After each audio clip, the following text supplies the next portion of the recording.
इस वीडियो में हम लोग कुछ डाउट क्लियर करने वाले हैं, वो है रिलेटेड टू गॉसियस थ्योरम। ये जो गॉसियस थ्योरम जो हमने पढ़ी थी उसमें बच्चों के मन में ना कुछ डाउट्स रह जाते हैं, वो क्लियर करते हैं पहले कि ये जो सरफेस, देखो मेरे पास कोई सरफेस है, ये वॉल्यूम है कोई, उसके सरफेस है और उसके अंदर कुछ चार्जेस है, ठीक है। और ये चार्जेस कुछ बाहर है, 2 चार्ज बाहर है, 3 चार्ज अंदर है उसके, मान लो। अब ये जो सरफेस है इसमें जो टोटल फ्लक्स पास होगा वो कैसे निकालते हैं हम, अकॉर्डिंग टू गॉसियस थ्योरम, कि जो फाई इज इक्वल टू क्या होता है, क्यू बाई एप्सिलॉन। क्यू कौन सा, जो चार्जेस जो एनक्लोज होते हैं सरफेस के अंदर वाले, बाहर वाले नहीं लेते। पहला सवाल, क्यों नहीं लेते। दूसरा, ये पहला डाउट था। दूसरा कि जब हम फाई को ऐसा लिखते हैं किसी सरफेस के लिए जो टोटल फ्लक्स निकालते हैं, हम ऐसे भी तो निकालते हैं, ई डॉट डी ए से, है ना, पढ़ा था हमने। तो ये जो ई डॉट डी ए है, इसमें जो इलेक्ट्रिक फील्ड है, क्या ये सिर्फ अंदर वाले चार्जेस की वजह से है, या सिर्फ इनकी वजह से, या कि इनकी वजह से, या सबकी वजह से है। तो ये जो इलेक्ट्रिक फील्ड होती है एक्चुअल में, ये रिजल्टेंट इलेक्ट्रिक फील्ड होती है सबकी वजह, सारे चार्जेस की वजह से, जो बाहर भी होंगे और अंदर भी होंगे। चार्ज तुम ले रहे हो अंदर का, बाहर का नहीं ले रहे हो, ऐसा क्यों।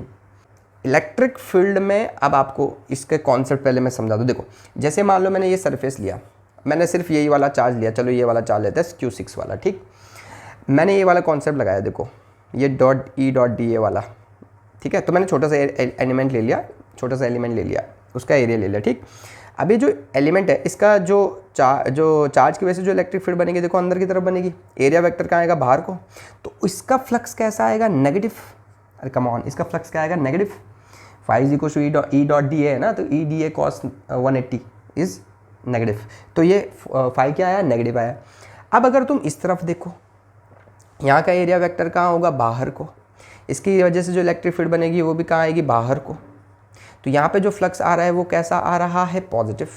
तो कुल मिला के बात ये है, जो भी चार्जेस बाहर होते हैं उनकी वजह से क्या होता है, कुछ जो टोटल फ्लक्स, जो देखो टोटल फ्लक्स, कुछ इधर वाले पोर्शनों में जो फ्लक्स होगा वो नेगेटिव होगा, उधर वाले पोर्शन में फ्लक्स होगा पॉजिटिव होगा। तो सबको मिला के जो फ्लक्स आता है जीरो आता है, टोटल फ्लक्स जो आता है वो जीरो आता है, ठीक है।